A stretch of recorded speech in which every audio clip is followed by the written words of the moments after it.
오늘 우리가 함께 은혜 받으실 말씀은 요한계시록 2장 18절에서 29절의 말씀입니다. 18절부터 함께 읽겠습니다. 두아디라 교회의 사자에게 편지하라. 그 눈이 불꽃 같고 그 발이 빛난 주석과 같은 하나님의 아들이 이르시되, 내가 내 사업과 사랑과 믿음과 섬김과 인내를 아노니 내 나중 행위가 처음 것보다 많도다. 그러나 내게 책망할 일이 있노라. 자칭 선지자라 하는 여자 이세벨을 내가 용납함이니 내가 내 종들을 가르쳐 꾀어 행음하게 하고 우상의 제물을 먹게 하는도다. 또 내가 그에게 회개할 기회를 주었으되 자기의 음행을 회개하고자 하지 아니하는도다. 볼지어다 내가 그를 침상에 던질 터이요 또 그와 더불어 간음하는 자들도 만일 그의 행위를 회개하지 아니하면 큰 환난 가운데 던지고, 또 내가 사망으로 그의 자녀를 죽이리니 모든 교회가 나는 사람의 뜻과 마음을 살피는 자인 줄 알지라. 내가 너희 각 사람의 행위대로 갚아주리라. 두아디라에 남아있어 이 교훈을 받지 아니하고 소위 사탄의 깊은 것을 알지 못하는 너희에게 말하노니 다른 짐으로 너희에게 지울 것은 없노라. 다만 너희에게 있는 것을 내가 올 때까지 굳게 잡으라. 이기는 자와 끝까지 내 일을 지키는 그에게 만국을 다스리는 권세를 주리니 그가 철장을 가지고 그들을 다스려 질그릇을 깨뜨리는 것과 같이 하리라. 나도 내 아버지께 받은 것이 그러하니라. 내가 또 그에게 새벽별을 주리라. 귀 있는 자는 성령이 교회들에게 하시는 말씀을 들을지어다. 아멘. 할렐루야. 자, 오늘은 요한계시록에서 나타나는 네 번째 교회입니다. 7교회의 편지를 보낸 것이 바로 이 요한계시록인데, 이제 그 네 번째 교회로 소개되고 있는 교회가 바로 두아디라 교회입니다. 두아디라 교회는 모든 것에 있어서 대부분 훌륭한 신앙을 가지고 있었던 교회입니다. 주님은 이러한 그 두아디라 교회의 훌륭한 믿음의 모습들을 분명히 알고 계셨습니다. 저 오늘 본문의 19절 말씀을 보게 되면 내 사업과 사랑과 믿음, 섬김, 인내를 안다라고 얘기합니다. 그러니까 그들은 타고난 신앙을 가지고 있었습니다. 누구에게 견주어도 부족함이 없을 정도로 견고한 신앙이 그들의 신앙으로 분명하게 두아디라 교회에 보여졌습니다. 특별히 오늘 본문에 보게 되면 19절에 내 나중 행위가 처음 것보다 많도다라고 얘기합니다. 우리가 앞서 에베소 교회를 살펴보면서 에베소 교회의 문제가 하나가 있었는데 무엇이었냐면 처음 사랑을 잃어버린 거죠. 시간이 지나면서 사랑이 식어졌던 것이 에베소 교회의 문제였습니다. 자, 그런데 두아디라 교회는 오히려 시간이 지나면서 오히려 이전보다 이후가 훨씬 더 믿음이 좋은 모습이 보여졌다는 것이죠. 이러한 측면에서 본다면 에베소 교회와는 달리 정말 에베소 교회가 책망을 받았던 그 부분을 이 두아디라 교회는 훌륭하게 이겨내고 있었던 모습을 볼 수가 있습니다. 그러니까 결국 이 두아디라 교회는 흠잡을 데 없을 정도로 이 믿음과 사랑, 섬김, 인내 이런 부분들이 날마다 더욱더 풍성해져 가고 더 좋은 모습으로 드러난 그런 칭찬을 받았던 교회였습니다. 자, 그런데 이 칭찬에서 주님은 이 두아디라 교회를 굉장히 집요하게 살펴보는 것을 보게 됩니다. 자, 오늘 본문 말씀 18절 말씀에 보시면 그 눈이 불같고 그의 발이 빛난 주석과 같은 하나님의 아들이 이르신다라고 말씀합니다. 그러니까 빛난 눈 같은 불꽃 같은 눈으로, 그리고 주석 같은 견고한 발로 주님은 이 두아디라 교회를 살피시고 또 그들을 하나하나 살펴보신다는 것을 말씀합니다. 그러니까 어찌 보면 이 부분에 있어서 우리가 함께 생각해 봐야 되는 것은, 하나님은 믿음 생활을 열심히 하는 사람, 인내를 하며 섬김과 사랑을 가지고 있는 그 사람들을 그저 야 잘하는구나, 열심히 잘하는 신앙을 가졌구나, 그냥 방치하시지 않는다는 것이죠. 때로는 그들을 살펴보시면서 그들을 점검하시고 아주 예리한 칼날로 그들을 때로는 살피시면서 그들의 잘못과 그들의 문제가 무엇인지를 주님은 책망하신다는 겁니다. 사랑하는 여러분, 그렇기 때문에 저와 여러분의 삶 속에서도 주님은 분명하게 우리를 살피신다는 것을 기억하셔야 됩니다. 그럼 왜 우리를 살피시느냐? 우리의 문제를 드러내기 위함이 아니라 그 문제를 드러냄으로 인하여서, 그 문제를 파악함으로 인하여서 우리의 신앙이 더 견고한 신앙, 확실한 신앙, 정말 칭찬받을 수 있는 신앙, 그리고 정말 주님이 오신 그날까지 이기는 자로서의 승리를 누리게 하시기 위해서 우리의 삶을 살펴보신다는 겁니다. 자, 그렇다면 이 두아디라 교회의 문제점은 무엇이었을까요? 주님께서 두아디라 교회를 다 면밀히 살펴본 다음에 어떤 말씀을 하시냐면 20절 말씀에 내게 책망할 일이 있다라고 말씀하시면서 자칭 선지자라는 여자 이세벨을 너희가 용납했다라고 말합니다. 이세벨, 어디서 여러분들 많이 들어본 이야기이시죠? 구약시대에 아합 왕의 아내가 바로 이세벨이었습니다. 그때 당시에 선지자가 누구였습니까? 바로 엘리야였습니다.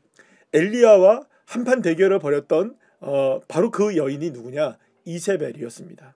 그리고 그 이세벨의 선지자들이 많을 정도로 이세벨을 추종하는 세력들은 이스라엘을 완전히 장악했고 아합 왕도 이세벨에게 완전히 장악되어서 이스라엘이 온통 다 누구에게 끌려가고 있었느냐? 이 이세벨에게 끌려가고 있는 상태가 바로 엘리야 선지자가 사역했던 그때였습니다.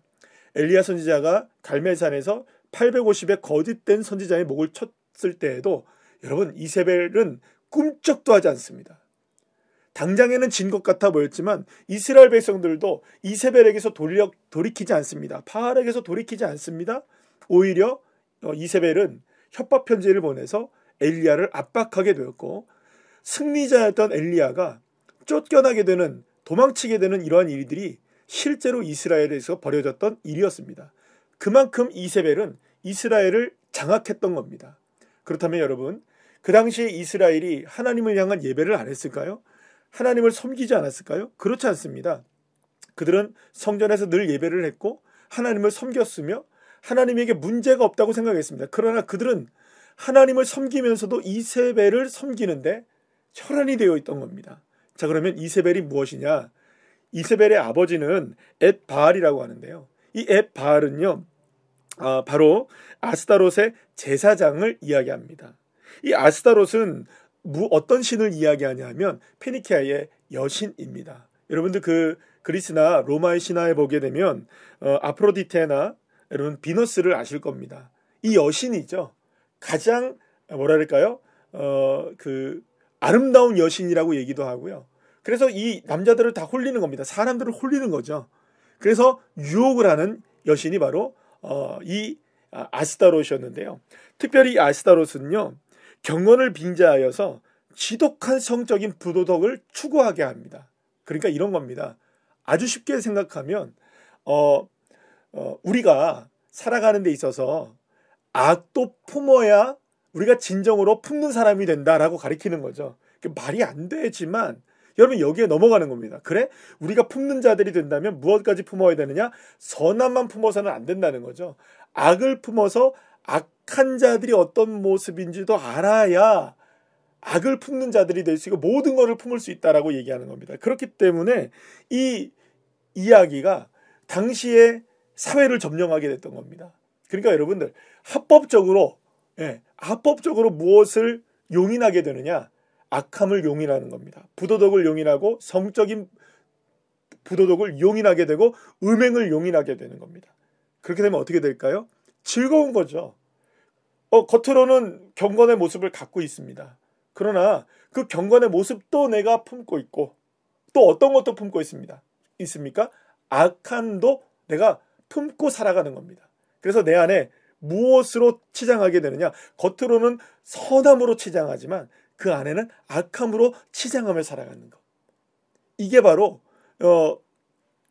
이 이세벨이 요청하고 요구하고 선포했던 이야기들입니다. 자, 그런데 이것이 이스라엘을 완전히 점령했던 그 상황이 이제 주 1세기의 초대교회의 모습 속에서 다시금 이 악령이 살아나게 된 모습으로 두아디라 교회에 나타나게 되었던 것이죠. 그러면 두아디라 교회는 어땠습니까? 말씀대로 사랑과 믿음과 섬김과 인내는 날마다 더 넘쳐났던 거죠. 그러나 그 속은 어땠습니까? 음행과 행음과 성적인 부도덕함과 더러움들, 세상의 것들을 용인하고 있었던 겁니다. 그러니까 결국엔 이게 어떻게 이렇게 일이 되었느냐? 여러분, 이세벨은요 교회를 박해하지 않았습니다. 그래 맞아, 너희들 열심으로 해. 믿음 생활 열심히 하고 열심히 그리스도를 믿고 열심히 신앙생활하고 기도도 열심히 해. 박해하지 않습니다. 그러나 단 하나만 얘기합니다. 교회가 우리를 용납해주면 너희는 훨씬 더 존귀한 존재가 될 수 있어. 이세벨은 교회 안에서 예배하고 설교에 귀를 기울입니다. 그러나 어느 순간 부도덕함들에 대해서 눈을 감게 만듭니다. 그래서 교회가 죄에 대해 선포를 하지 않고 이런 음행에 대해 선포하지 않고 더러움에 대해 선포하지 않고 이런 교회들이 드러나게 된 겁니다. 그러니까 서로 사랑합니다. 우리 믿음 생활 열심히 합니다. 기도도 열심히 합니다. 그러나 우리 죄에 대한 얘기를 하지 맙시다. 여러분, 그런데 이런 모습이 현대의 교회에서도 여전히 존재하고 있는 것 같아 보이지 않습니까? 교회가 어느덧 예수 그리스도의 십자가를 잃어버리고 죄에 대한 선포를 잃어버리고 그저 그냥 우리가 모든 것이 다 좋다. 여러분, 물론 우리가 죄인을 용납하고 죄인을 받아들이고 그리고 그들이 삶을 우리가 이끌어가는 건 너무나 좋은 일입니다. 그러나 교회는 정말 중요한 건 뭐냐 하면 우리 교회와 신앙생활에 있어서 정말로 신앙의 척도는 겉모습이 아닙니다. 기적이 일어나는 것도 문제가 아닙니다. 매력 있는 교회가 되는 것도 문제가 아닙니다. 결국에는 그 안에 신실함이 있느냐, 정말로 주님이 진실함이 살아있느냐, 죄가 선포될 수 있느냐, 예수의 십자가가 선포되느냐, 이 부분을 너무나 관과하고 있는 것이 오늘의 교회가 아닌지, 오늘의 신앙인이 아닌지. 사랑하는 여러분, 두아디라 교회는 주님께 책망을 받습니다. 그러나 그 책망은 여전히 오늘날에도 유효한 책망인 것 같습니다. 우리의 신앙을 한번 점검해 보셔야 됩니다. 여러분들 어떠십니까? 내가 믿음 생활 열심히 하고 교회 주일에 나와서 예배를 드리고 또 기도도 하고 헌신도 합니다. 그러나 어느 순간 내가 세상과 타협하고 있고 세상의 죄가 내 안에 그저 있음에도 불구하고 누구도 하는데 방치되고 방치하고 있는 것은 아닌가. 쉽게 주초의 문제도 그렇습니다. 술과 담배의 문제, 그리고 또 음행에 대한 문제.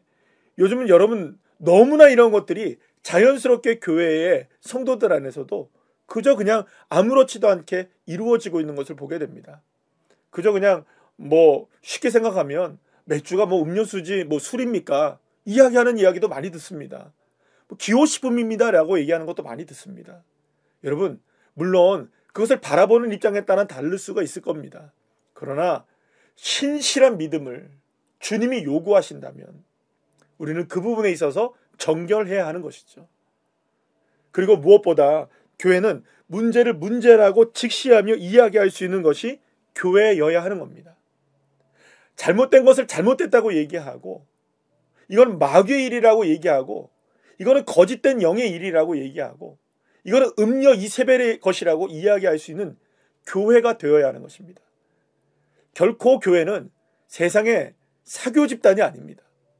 우리는 그저 모여서 사교를 위해서 모이는 것이 아닙니다. 우리는 진리를 수호하고 예수 그리스도의 십자가를 믿고 우리의 죄를 회개하며 날마다 주님의 십자가 발 앞에서 엎드려 살아가는 인생이 되는 것, 그것이 우리가 살아가야 될 신앙의 삶인 것입니다. 그래서 세상의 지혜와 세상의 방법을 용납하고 용납하고 그것을 우리의 것으로 받아들이는 이런 모습들 속에서 너무나 우리는 조심스러운 접근이 필요한 것입니다. 그들을 배척하자는 이야기가 아닙니다. 그 모습들을 우리가 모른 채 하자는 이야기가 아닙니다. 그러나 그것이 잘못됐다고 얘기를 할 수 있고 우리의 신앙의 양심과 진실성에 비춰볼 때 이것은 아니다라고 얘기할 수 있는 것이 우리의 신앙의 모습이어야 하는 것입니다. 어느 순간 쫓아내야 될 이세벨이 우리를 점령하게 되고, 그것이 바로 두아디라의 교회의 모습이고 오늘날의 우리의 모습일 수도 있다는 것을 분명하게 우리는 인식해야 됩니다. 그래서 오늘 본문에서 주님은 23절 말씀에서 이런 말씀합니다. 내가 너희 각 사람의 행위대로 갚아주리라. 우리가 지금 어떻게 행하고 있는가? 우리의 삶의 행함은 지금 무엇을 따라가고 있는가? 신실한 주님의 믿음과 그 말씀에 따라서 우리의 삶도 따라가고 있는가? 함께 가고 있는가? 말씀과 함께 우리가 삶을 살아가고 있는가를 주님이 보신다고 말씀하십니다. 그래서 우리는 주님께서 말씀하십니다. 끝까지 말씀으로 삶을 살아내는 사람으로 이겨내라고 말씀하십니다. 그럴 때 만국을 다스리는 권세를 줄 뿐만 아니라 모든 것을 깨트릴 수 있는 권능을 우리에게 허락해 주신다라고 말씀하십니다. 우리의 잘못을 깨트려 부서뜨리는 것과 마찬가지로 이 세상의 진정한 잘못됨을 깨트릴 수 있는 능력의 사람들로 주님이 세워주신다. 그보다 주님이 또한 한 가지를 더 말씀하시죠. 오늘 28절 말씀에 내가 또 그에게 새벽별을 주리라. 새벽별은 바로 예수 그리스도이십니다. 특별히 새벽별이 떠오를 때는요, 날이 밝는다는 걸 의미하죠.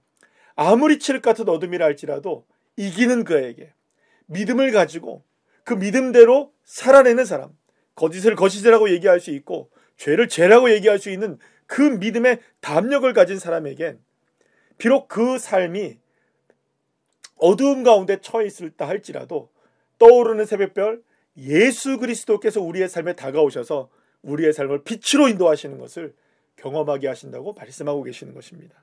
사랑하는 여러분, 오늘 두아디라 교회를 통해서 우리는 무엇을 깨닫고 있습니까? 나의 삶은 어떻습니까? 두아디라 교회와 같은 이세벨이 내 안에 있는 것은 아닐까요? 오늘 이 시간에 내 안에 남겨져 있었던 이세벨이 있다면 회개하고 철저하게 하나님의 말씀으로 다시금 새롭게 되고 이기는 자들이 되어서 온전히 승리하여 하나님 앞에 새벽별이신 예수 그리스도로 인하여 승리하는 귀한 자들 한 분 한 분들 다 되시기를 간절히 축복합니다.